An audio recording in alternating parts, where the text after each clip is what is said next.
Welcome to the Yes Show. I'm your host, Christine Trippi. Each week, we'll explore the life-changing power of saying yes, along with hotel leadership made easy. Get ready for inspiration, fun, and sweet hospitality. Let's go. Hey, Wise Pineapple. Today's guest is a powerhouse in hotel leadership. Tania Koehler, Executive Vice President of Hotel Operations at Odom Hotel. She is not just a leader, she is a visionary known for her ability to develop high performing teams, implement value added solutions, and elevate organizations to new heights. Get ready for an insightful conversation as we explore Tania's journey and her leadership. Let's go. Tania, you made the life changing yes decision to come to the US with just enough money for your first semester of college. What was that moment like for you when you arrived, and how was that yes shaped the way you lead today? Oh my So, gosh, thank you, Christine. That actually it was very interesting. It's like I think that my family, obviously, did not have the means to send me to US to come and study, and it was challenging, especially because you're leaving everything behind. You're leaving school, you're leaving your family, and everything. So when God how God has a plan. The school was going to start on Friday. I had to be here by Friday, the latest, on March, somewhere like that. And I used to work for a bank, and the bank gave me the president of the bank. I had applied for a loan just to cover one semester. oh, And the bank president met me on the elevator, and he's like, "What are you still doing here?" And I'm like, "Well, the thing is that I still, I think that you will continue to see me because I was doing an internship." Because I applied for this loan, and it has not come through. So most likely I'll still be here. And then the loan got approved 2 days later. And I had, and so I'm sure he had something to do with it, mhm. most likely. But I think that it gave me, coming from a different country, not having English 100%, it was just very nerve-wracking. But I was ready. That's the thing. And I really wanted this. I really wanted to come to the United States. I was studying finances in Ecuador. This was my Oh, opportunity to Ecuador. change my career. And I knew that the school that I was coming from had a great hospitality program, and I wanted to change to hospitality. So I was super excited. And I think how that has changed my leadership. I think we were having a conversation with my husband this weekend, and I said, don't cut your dream short. And every single time that you have a dream, just continue to move forward, even if sometimes you don't think that it's going to happen. Mhm. So, giving wings to the people that have worked with me, and giving them the opportunity for them to be able to dream their dream, and not telling them no, or just putting the people in the right place, because you know that that's gonna give them what they want, even though sometimes that has meant that I have had to leave people behind, or people have left me behind, I should, Mhm. just because if fantastic people that will have been so much easier just to keep them in my team because they are phenomenal, and you just have to let them go because that's what they want, and that's what to push their dreams through. So I think that Right. it has opened my perception of that, and being able to let them do what is best for them, and knowing that they're going to do great, because that's what you have to do, I guess, It's as a all leader. about saying yes. Every time you say yes, Absolutely. you A change the hundred. world. 100%, 100%. And Mhm. it's interesting you said about the yes, because we were doing orientation today with some of my new ladies and gentlemen that are working with us. And everybody gets your book when they come in, and then and then we were talking, it's like, how do you say yes? And talking about the yeses, Mhm. and it's not only for the guests, sometimes it's to you as well. And sometimes I think that's the most difficult one, to say yes to yourself.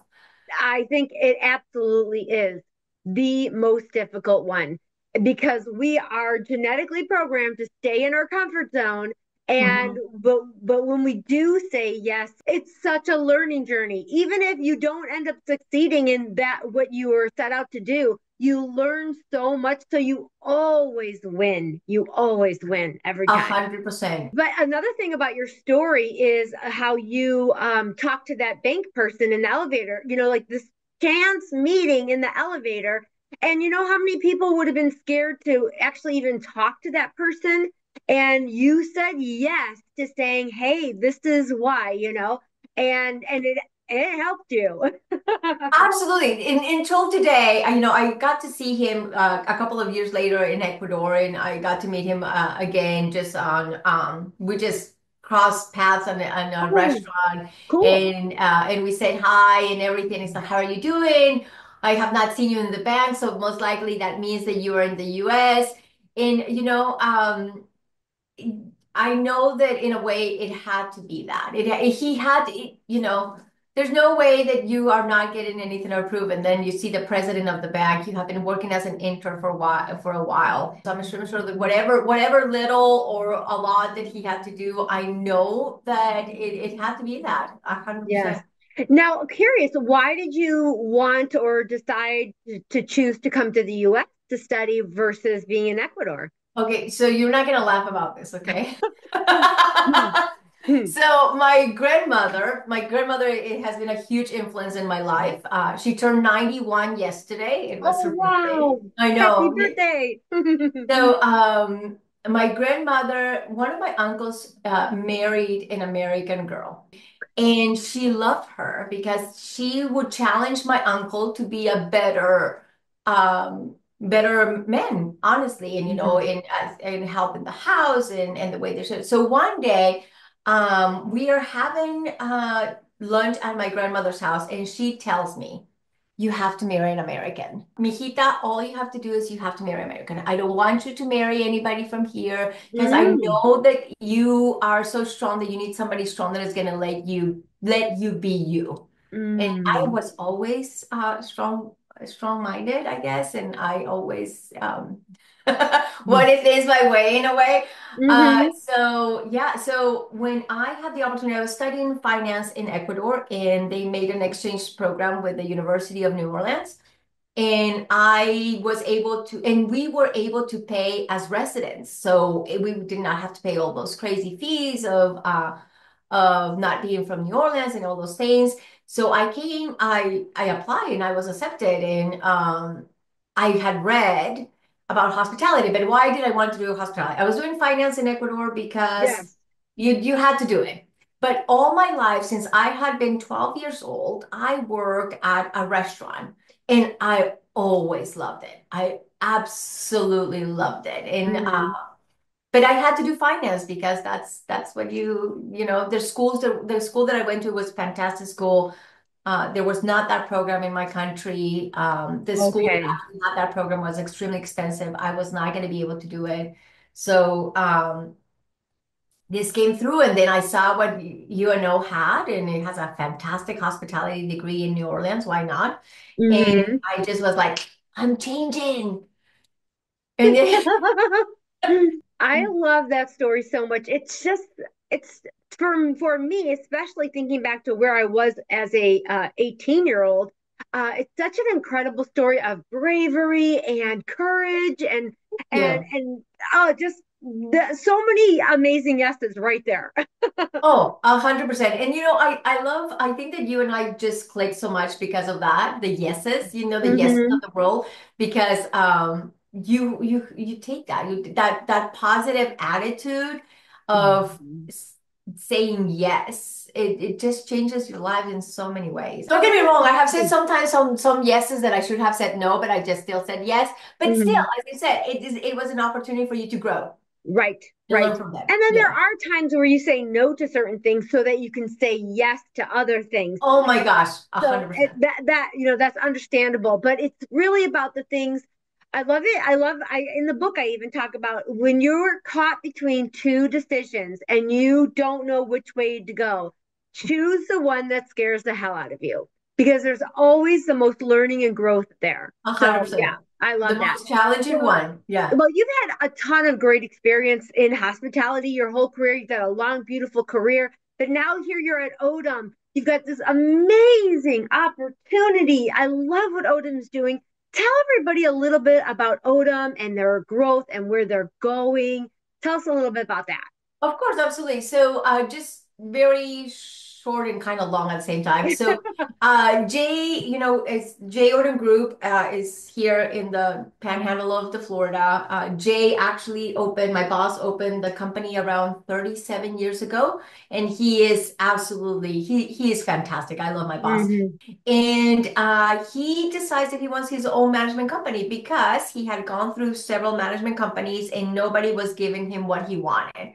And he wanted legacy in service, legacy towards the community, legacy towards the employees. He's very, very employee focused. And my mentor, Scott Russell, says, "Hey, do you mind if I just share your resume with Jay? In the area, everybody knows who Jay is." So I was like, "Yeah, Mm. sure, whatever, just share the resume." So Jay gets a hand on my resume on a Tuesday. Thursday, he sets up already a meeting with me to go and have lunch with him the following Tuesday, and he brings his entire team. I'm like, why am I going with all these people to lunch?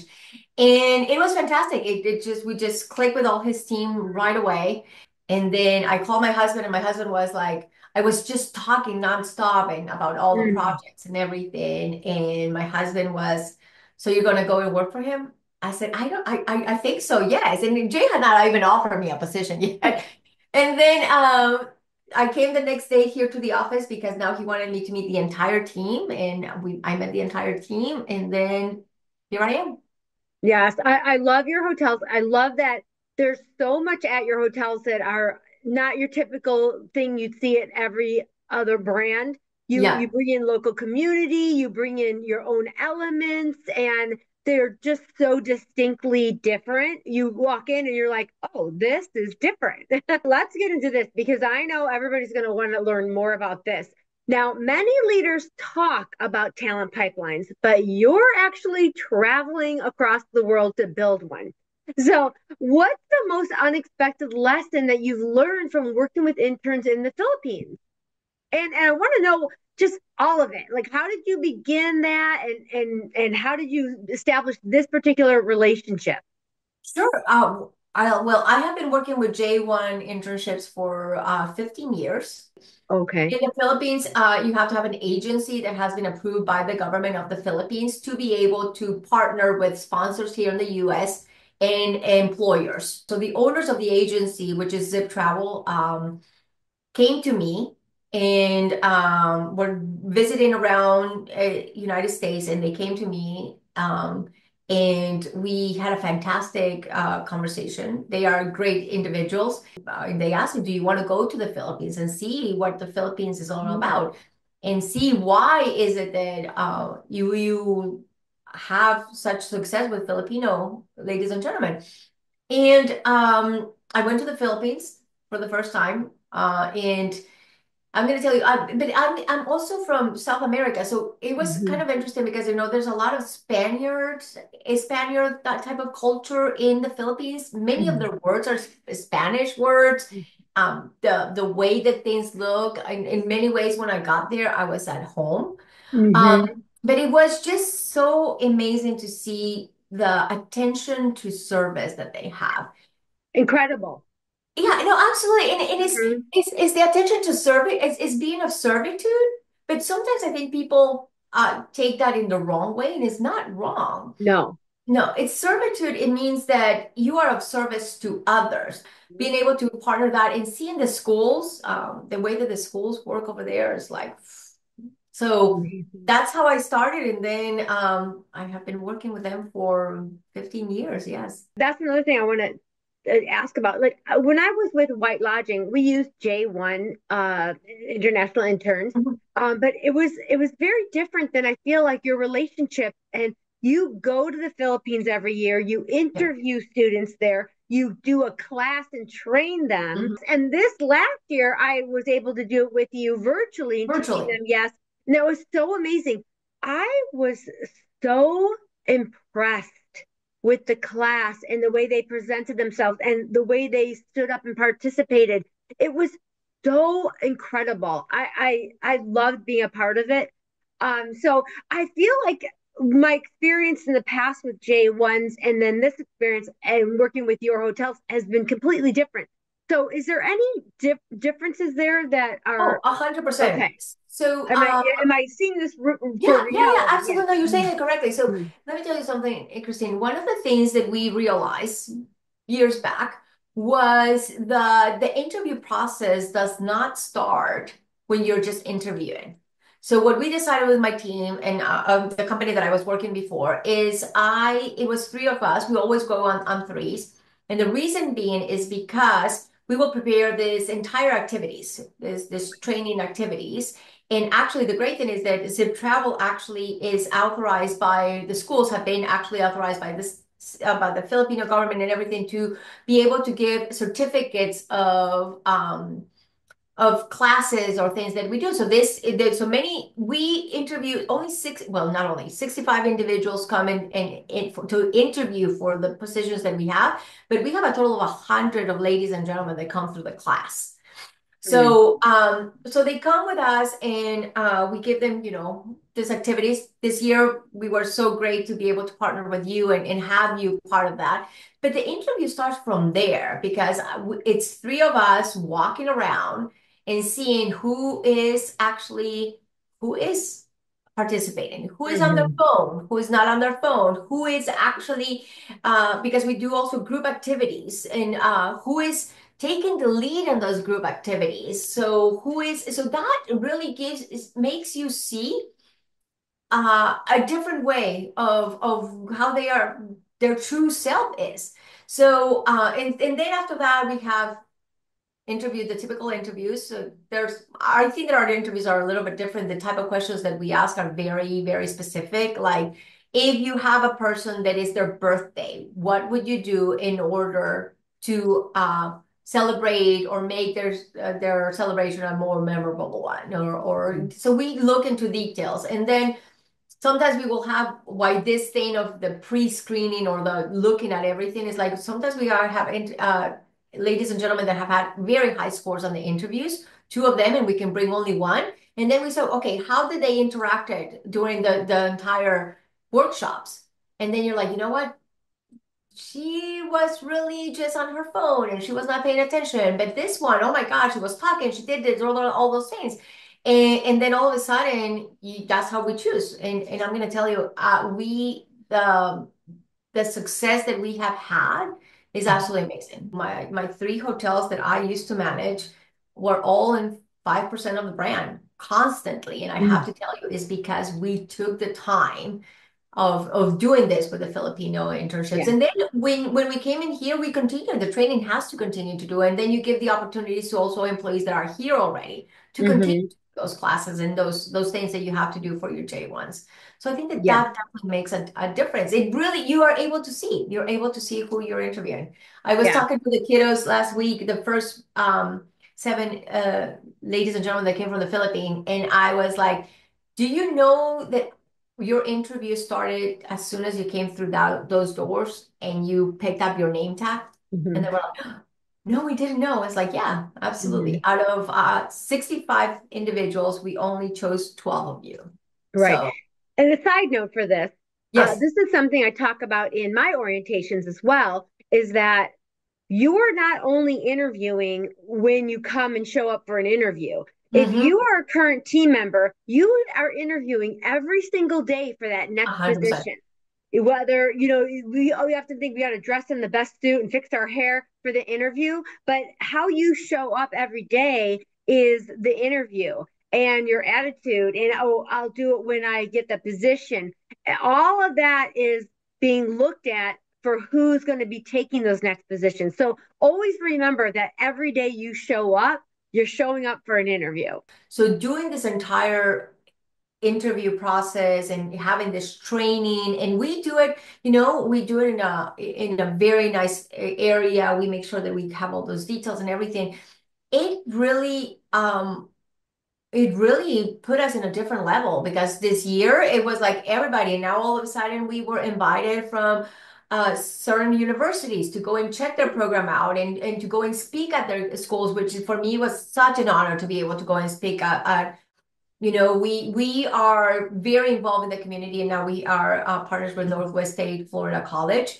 And I'm trying to get them together to be able to bring students from there to come and finish their studies here for them to be able, and you're able to do so much. And coming from a third world country like I did, you do not know the impact that you have in these people's lives. It's like I have students that work with me, J-1 interns, that all of a sudden they have bakeries or they have coffee shops or they're working in the cruise lines and visiting all the world Mhm. around and just getting in touch with them and seeing their families and now seeing their children and seeing those things is like that when got married in with Americans, went back to their countries, they got their Americans, got their citizenships or their green cards, and now they're working back again for me. And I'm like, it's like it's Right. Amazing. And anytime you blend cultures and communities, you get the riches from all of them. a And your hundred percent. hospitality changes and your worldview changes. It's just such an amazing thing to bring together.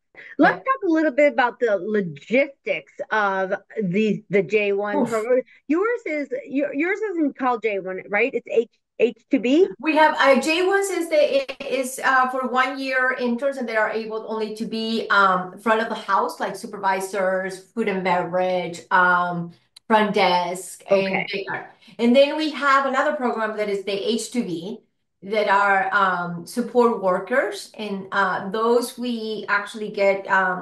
I'm from Ecuador, of course. I have said that already. So I have roots also in Colombia from my grandmother. So we have been able to go. I go to Ecuador and I go to Colombia and I Mhm. do hire people from there under the H-2B visa. It's like Got so it. so that has been also absolutely amazing, especially when you live in an area like ours, unemployment I think that last month was a 1.65%. So Hmm. it's being in the panhandle, there's not too many people as it is. And with such a lower unemployment, those people that don't are unemployed, Right. they really cannot be employed. So So, you for should be someone who's never worked with this kind of arrangement before, let's talk a little bit about the logistics. Um, how do they come here? Do they pay for that? Where do they live? Who does that? Talk a little bit about that and how long 100%. they can stay. Absolutely. So I'm going to start with the J-1 program. The J-1 Okay. program is 1 year, an entire year internship. It is an investment that you have to make in regards to time, and I'm going to tell you why. We choose to go to, obviously, the flights to the Philippines and everything. We don't pay for anything. We don't pay for anything, their travels or anything. They pay for absolutely everything. This program was created, I think like 35 years ago, and it was a cultural exchange program. So it was students from any country technically can come as long as they are proficient in English, and they are able to relate to American culture and really live it by working and everything. But we do have to rotate them. Every 3 months, they have to rotate from one department to the other Right. one, and they have to have experience. And so it is an investment. It is a puzzle juggling, who Hmm. goes where and when are you gonna transfer and all of that. We as Odom Hotels, we do provide with housing. They pay for their housing, but we actually secure the housing. Got It it. helps that we own apartments, but Hmm. that's what we do just because we want to make sure, I was a student, international student at some point. I know, and I'm a mother, so I want to make sure that those individuals coming from I know how hard it is, so why stress them more? So Right. we provide them with housing and everything. So Other than our trip in the J1, other than our trips and the time that you have to spend and making sure, the rest they pay for it. And the agency that we partner with is the one that organizes absolutely everything. Okay. Yeah, so that is the one thing. Then H2B is completely the opposite. Okay. H2B program is maximum 9 months. You have to apply under the State Department for permission to have H2Bs. Normally, they have X amount of visas. Like I think this year was 32,000 visas in January. 96,000 were applied for. So that gives you, it's more of randomly by pure choice because they put you in a lottery. Technically, that's what it is, and they just pick your name, and you are in Group A. Fantastic, you're first to go. Group F or G, sorry, you will get most likely you're not going to get any visas, right? So, um, You mean a management company would apply to get so many H2Bs and mhm, then they go in a lottery. That mhm. you're not talking about from the employee's perspective. Okay, I want to make sure I got Yes, that clear. Okay. absolutely. And then they put you by groups A, B, C, D, E, F, G, and depending on that, if A has gotten this amount of visas, then you have this amount for B. But normally, if you're in G, I'm so sorry, you're not getting anybody, especially if you do not increase the amount, the cap. Um, this year, I don't think the cap has increased, which is very interesting. Normally, by this time already, if those visas got gone, the government will increase the cap. So it's a little bit of a juggle. But however, there is, after those visas have gone, there's this small little bucket not everybody knows. And I'm giving you, my boss told me, don't give them all your secrets. Um, so there's this little amount of visas, like 20,000 visas that are from the Northern Triangle, that is Ecuador, Colombia, Guatemala, Honduras, Dominican Republic, and Haiti. Those countries fall into that. That if you bring people from those countries, it's a different batch, but they can only be from these countries. And you have certain type of regulations that you have to follow. The 32,000 is from any country, any country in the world you can bring. But the problem is that as an employer, you pay for absolutely everything. So, Okay. and then we have to pay for their visas. So when they go to the United States embassy, we have to pay for them to go over there, which is around $200. And then we are in charge of paying for their entire trip back and forth. Okay. Yeah. Now, not housing though. Would housing be the same as the It's yes, housing is exactly the same. The only thing is that with H2Bs, there is a guarantee of 35 hours of work. So okay. if they work 32, so sorry, you have to pay them 35. The government actually determines based on where you live and in the area that you live, determines and the type of work that you are asking for. Like if you're asking for cooks, they will give you Okay. a prevailing wage, or if you're asking for we only use them for housekeeping. So if we apply for housekeeping, they just Hmm. get a certain wage. So the government determines what is the wage that you can pay them. You cannot pay them less, and you cannot pay them more. Okay. Love it. Yeah. Great. So Fair. if they get like for instance, we have groups, as you know, Christine, and sometimes they leave $1,000 for the entire team, then you of course those type of things like tips and things like that you're Oh, able to give them. Yeah. right, right. But Nice. like hourly rate, you just have to pay them what the government has determined. Normally it at this point, honestly, it has gotten out there right now. I think that my prevailing wage is at 15.21. Okay. Um, and but yes, but it's X amount of months, X, 35 Nice. hours minimum. When you have the majority of your team is your J1s, right? Mhm, And mhm. what is it like when that year comes up? How soon can you get people in to fill A that hundred, gap? yeah. Yeah. We have been lucky enough to get a very nice core team that is from the area. Yes. Good. So that has definitely helped. But normally what we do is like, for instance, last year, our students arrive at the end of March.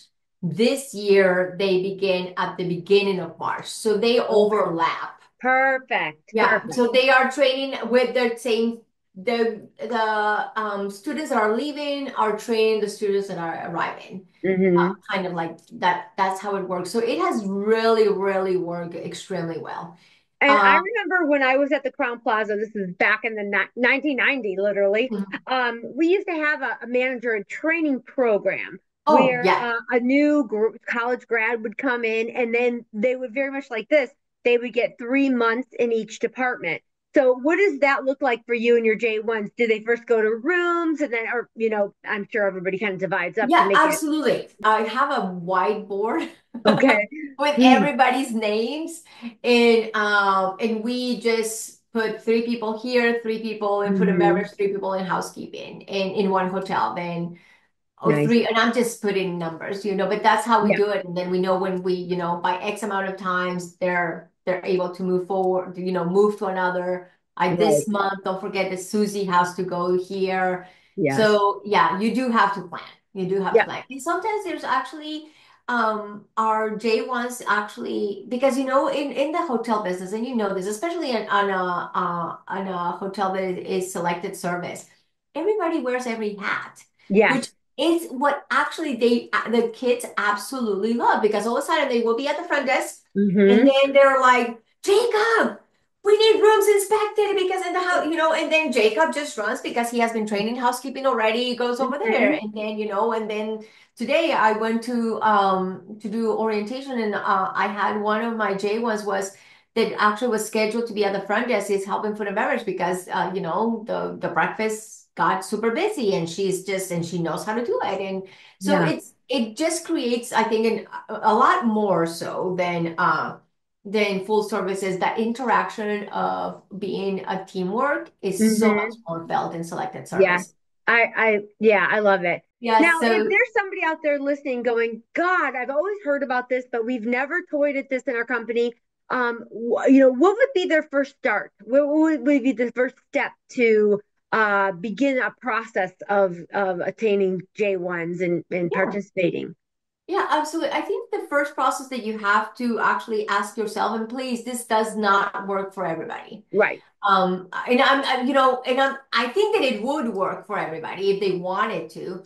It is time consuming, and it is as a leader, it is a commitment to others in regards to being able to provide new ladies and gentlemen with the opportunity of growth. And you always have to be able to have that. So if you are not into taking the time and investing on creating new leaders or new employees, and not everybody is good at this, then Hmm. this is not for you.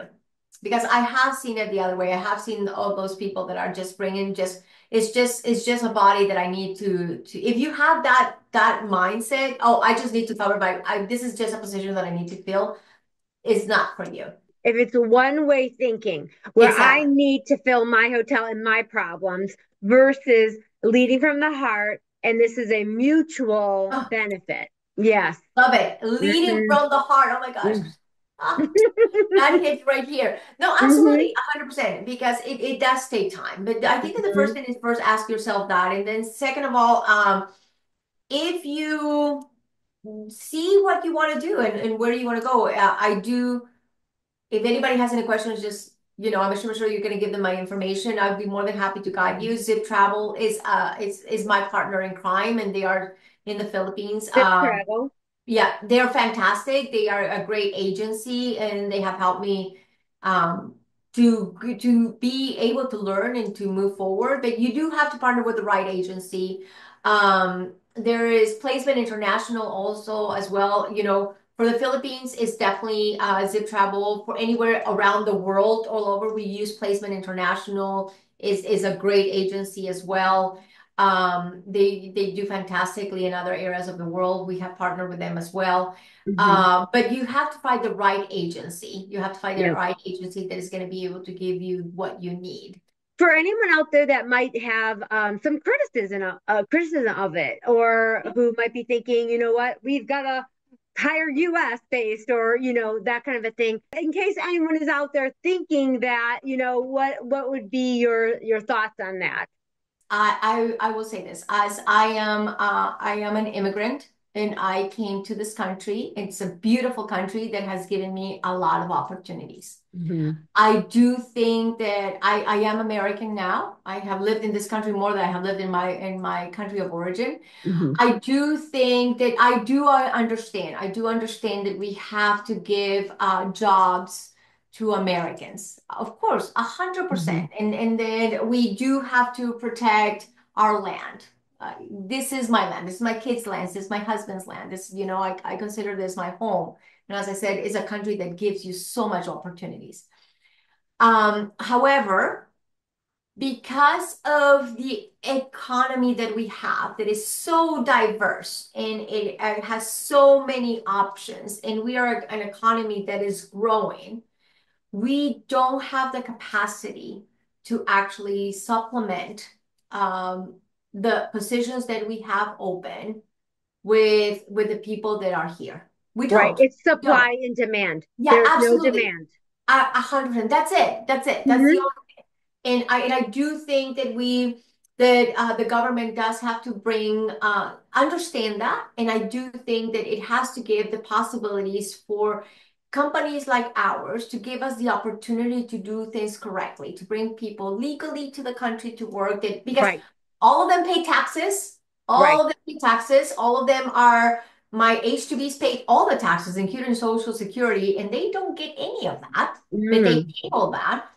J-1s only pay federal tax. They don't pay the rest. It's just because the government has decided that, nothing to do with me. But Right. I do think that we have to understand that if I do not have this program, Christine, I would not be able to actually have the hotels that I have open, or even think about opening other hotels Right. just because of where we live. And we have to understand that I think that the capacity that we as Americans have of doing certain jobs is there, but we also opt because it's a fantastic country that gives us options and gives us the free will of actually choosing what we want to do with our lives, which, believe it or not, is a huge blessing because not many countries have that, and we take that Right. for granted. Um, we have the option. When you don't come from a place that you've been hindered like that before, you don't realize how lucky we are. A Yeah. hundred percent. A Right. hundred percent. So we have the option of saying, no, I don't want to be a housekeeper and I don't want to clean rooms. I want to do something else. And it's Mm-hmm. great. It is fantastic that our citizens are looking for that. But right now the supply is not there and the demand is huge. So Right. we need those. We need those Right. jobs. So Good. yeah, And I know that, but just in case there's someone out there that is thinking that, which I can understand, unless you see all the sides, why you think that. But especially in certain areas of our a hundred country, percent. the demand is desperately low. And again, we wouldn't be able to be providing these businesses and thriving economies in these areas if we didn't have people who could run the businesses. A So hundred percent. yeah, A so hundred very, very percent. good. I love that. Was there any misconception about visa programs that you would come across often besides what we already talked about that you'd wanted to spell? Is there anything Yeah, I think outstanding? that yeah, I thank you so much for asking that, Christine. I think that one of the biggest misconceptions that you have is that as an employer of people with these visas, that you didn't do enough to try to bring people from Mm, Americans. It's like, good. yeah, you just brought those people and whatever. Well, first and foremost, it is much more expensive for me to have an H-2B than it Mm-hmm. would be of ever be having somebody from here to work. So Yes. this is yeah, this is not by choice. Well, it is by choice. Convenience. It's It's not by by need. convenience. Right. It's not by exactly. It's just Yes. we needed to do this, and it's interesting. We have. we had a position posted for housekeeping, and I always keep that position posted, and I Right. think that we are very generous in regards to the compensation package and all the benefits that Jay wants to be a leader on those things, on compensation, on benefits, and all those things in our area, and I think that we are very generous. But like again, I had one person applying, one person. I'm like, how as a business, how do you do that? Mhm. And sometimes it is time consuming. It is an investment that you have to make. Yeah. So it's not by choice, Right. or it's not by convenience. It's just you have to Convenience. do it in order to survive. And if we did not, because we continue to have the occupancy that we have, and we continue to do what we have, we are able for the area itself where our hotels are going, you're able to make changes to the community and be able to do things to the community, and those people that are working with us that live here and they are American and are citizen, Mhm. are able to grow from that as well. So Yeah, and you have a I think, beautifully blended teams of locals and whatnot. Yes, yeah. yes. So it really is a testament to just that, a beautiful blend of different opportunities of growth and culture coming together because your Mhm. hotels are phenomenally run and have phenomenal results. So it's a great, great case study. You are a high level executive. You're doing all these extra things with the position that maybe some don't, okay? Because like you said, this is very time consuming, the amount that you invest in these programs. Mhm. How do you stay energized and inspired while juggling so many high stakes responsibilities? Coffee. No, I'm joking. um, um, ooh, I think God has always had a plan for me. Mm, I am very religious. I mm, do have several conversations with God during the day. I love that. It's so funny because Christine, he talks to me on the shower, like when I'm really, and he's like, no, Hmm. you have to, and sometimes I don't want to pay attention because I think that I know better, and then he's like, Hmm. you know. Yeah. I think that having that relationship, I don't precisely has to be that. It just having a belief on something that Yeah. is bigger than you and giving that thing. I think that my call has been always being able to make the people around me better in many ways. And that's sometimes it's not like growing on a leadership role or anything, but just making sure that you actually give the people the opportunity of what they are able to do for them and their families and then the community. So I think that pumps me a lot.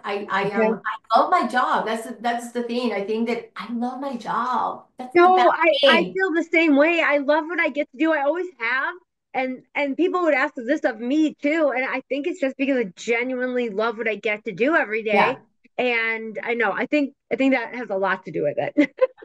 That's what I love about it. My husband always said that he was always jealous about me because uh he knows that I love my job. For me, it's not, oh my gosh, I'm going to work. For Right. me, it's like, oh, I'm going to work. Hmm. And Hmm. just seeing the people, and we have a fantastic team. We really do. Yes, Fantastic you team. you really do. I just Yeah. love getting to work with your team. So I always like to ask some fun questions. And Okay. just as I'm talking to you, I got this idea. I've never done this before. I Okay. would love, you have so many interesting things behind you on your wall. Would you pick out one thing that means the most to you and tell us a little bit about it? Oh my gosh. Well, it's kind of interesting because okay, so I have you're gonna see my eclectic and maybe you're gonna see. So I have right there it says I'm a geek. Okay, I'm gonna start with that. So I solemnly swear that I'm up to no good Okay. from Harry Potter from the Marauders. Oh, okay. Yeah, I'm not a Harry yeah. Potter girl. Okay, got Yeah, it. I'm totally a Harry Potter girl. So Okay. I totally swear that I'm up to no good. So that for me is great. Faith, of course, is there. I have a couple of pieces from my dad is an artist, so art for Oh, me has always been in my life. uh-huh. I have a queen, a bee, because my team calls me Queen Bee. So I always have related to that. Love And it. Ruth Bader Ginsburg, of course. I have, Hmm. it has says, which I have to read it to you because it's fantastic. It says, fight for the things that you care about, but do it in a way that will lead others to join you. Oh, yeah. Yes. I Yeah, love it. I love yeah, her. I love it. That's yeah, fantastic. absolutely. And then of course, Frida, Frida's Frida. Yeah. Hmm. And then I have a two-pack thing there that is, it says, you gotta be able to smile through the bullshit. 100. If you were going to write a TED Talk or deliver a TED Talk, Okay. what would it be about? Wow. How to be truth to yourself. Oh, I love that. Yeah. How to be truthful You to know, yourself. especially in a leadership role, I think that Yes. sometimes you have to really look into trusting your gut and really knowing that because I think that, and I was talking to you a couple of months ago, and we were talking about trusting yourself. You know, when you really, yes, that little thing in your belly that Hmm. tells you that it's incorrect or not. So, Hmm. and how do you do that? And sometimes as leaders, we're so involved with so many things that we sometimes don't listen to our little voice in the back that says, "Hey, no, that doesn't," you know. So Right. I think that I will talk about trusting yourself. Yeah. I love it. I'll look forward to watching Oh my it. goodness, now I have homework to do. Yeah. Now, I don't know if you know this, but every show I have my guest give me a question to ask my next guest. So Okay. I'm going to ask that of you, but first I'm going to ask you the question my last guest gave to me. Okay. Make sense? Okay. What are you most curious about right now? I went to a leadership symposium last week or 2 weeks ago. And we had a lot of conversations in regards to politics in the state of Florida. Okay. And I have never really paid attention to how the state works itself. Like I know how the federal government works and how you have to do it because I think I have always paid attention to that. When I realized that I don't know too much about the politics and how it works in the state of Florida. So I have decided that I am going to start learning how politics works in the state of Florida. I love this. I will definitely agree with you that, especially with everything that's happening in the world, I am learning a lot about politics that, I never felt I just lived my life, which Yeah. I'm not saying this is right or wrong, but I never really needed to be as Mhm. educated and as involved as I feel like I need Mhm. to today. So 100%. that is something I'm definitely learning a lot about right now. Yeah, absolutely. Because I never, for coming from another country, we have provinces. Our provinces, our governors of our provinces did not have as much saying on your day to day as the governor of the state of Florida. Okay. And I'm realizing that more that actually, I know that federal is huge, when you vote for president and when you vote for Mhm. all those things, but your local government is what is going to at the end affect many things on your day-to-day life that you would have never thought about it. So Mhm. that has been my aha moment lately. So I really want to learn about that. Yeah. I love it. Well, what question do you have for our next guest? Oh, Ooh. okay. I think who was the person that made you or that you can pinpoint that made the most difference in who you are today? Ooh, I like it. Got it. Awesome. I will make sure you know who that is, and so you can hear what their answer is. Now, always like to leave people with some action items. We talked a lot about a lot of different things. Mhm. Let's think through a couple of action items people can take from today and go do. So, one for me from the very beginning of our conversation was saying yes to yourself is the Mhm. hardest thing, and to get uncomfortable. I think a really great action item right now is to go, okay, what's one thing I can do to get uncomfortable today? And that might literally A be hundred I'm going to percent. get off the couch and go for a walk, or it might be I'm going to call my mom. What is that one thing you can get uncomfortable and say yes and do today? So say yes to yourself. That's one great action item. I What would would agree you say 100%. is another action item from today? I think and it's going back to in regards to being able to start new programs in your place of work. And I know that sometimes as a general manager, you might have to actually talk to your management company or anything, but just bring it to the attention of that person that might be able to start learning more about this type of programs. And Yes. don't just close yourself and say, no, it's not going to work for me. It might be that it's not, you don't have to bring 10 individuals, might be two individuals or one person, and that person just starts something in your path that it will make it so much easier for culturally for your hotel, and it just gives you a different perspective. Take and one thing I talk with my Crown Society about all the time is what is the next right step? When we think of, okay, we're going to start a whole J-1 or international intern program, that seems so overwhelming that it gets the better of us and we One just step at a time. what is it? I'm going to click the email link in the show notes. Exactly. I'm going to schedule a coffee chat with someone else who's doing this. What 100%. is that one next right step? Thinking about it that way, small little bits. My last Mhm. guest, Sky, she did that when she's now pregnant with as a surrogate, and she always dreamed of being a surrogate. And she was like, in the beginning of the year, she heard one of our Monday morning huddles, and she's like, "What is the next right step?" And I'm just going to look into it. And that took her to the next step. And now she is about to give birth. Wow. It's That is incredible. amazing. It's amazing. And then the next thing I would say for an action item is if you have no interest in this and maybe you're in an area you don't need something like this, what does your onboarding look like? And what one thing you can add to your onboarding to make it more exceptional, to get people started with more 100%. support or more energy or more knowledge in the craft that they're about to take on. So, reviewing your onboarding process. And it might be just a small little tiny thing that you have to change in Yeah. every single possible way. And it's never going to get perfect, but I think just looking into the onboarding process. I am for those that do not know, I was born into this the hotel business on the Ritz-Carlton, so I still bleed blue in many ways. Mm-hmm. And one of the biggest things that I ever took with the Ritz-Carlton, and I think that they do fantastic, is we had 21 days of training before Mm-hmm. you even were let go by yourself at the front desk agent or as a housekeeper. For me, it was turn down and housekeeping and Yeah. wherever you go, you have Yeah. 21 days of training.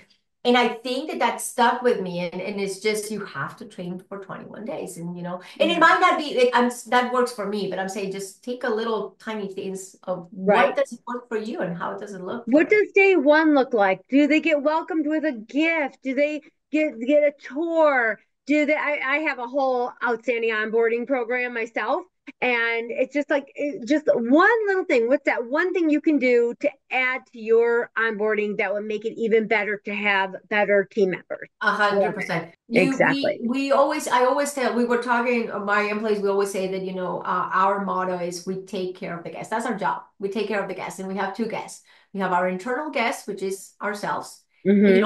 The ones that at the end of the day, Christine, I see my employees more than I see my family, right? Mm-hmm. Or the people that I work with more than Right. I see my family. And then the second is your external guests, which is anybody that's coming through that door.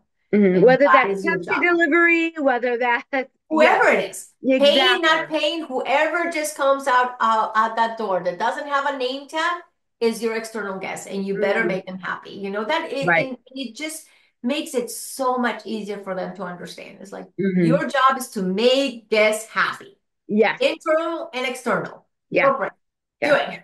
I love it. Now, where can people connect with you? Where can people collect? Well, I am in LinkedIn for Yeah, sure. LinkedIn is probably the best place. Absolutely. If you want to share my work email, it's there as well. I do go through my emails very quite often, so yes, Yeah. absolutely. But LinkedIn for sure, I definitely go there quite often as Yeah. well. What I'll do is I'm going to put the LinkedIn for you. Yeah, People can connect with you there. And then also I'll put Jay Odom's website. yeah, People can check out the career opportunities and absolutely. all about their project. Yeah, That would be great. that So would be appreciate fantastic. that Thank you. to connect with Tanya. Well, Tanya, you are so awesome. I admire you, I respect you, and I love you. You're so much fun and just you're a leader who leads from the heart, and I feel it every second I'm with you. So thank you for all that you give to our industry. No, absolutely. Thank you so much. You are an inspiration. You have always been. So thank you for being a great partner in crime with me. My pleasure. All right, we'll see you out there in orientation. Absolutely. Thank you so very much. Thank you. That's a wrap for today's show. Say yes to taking action and changing the world one yes at a time. And oh, my friend, will you say yes to review, like, and subscribe? The more yeses you give, the more juicy goodness I can bring to all of you wise pineapples. Cool or cool?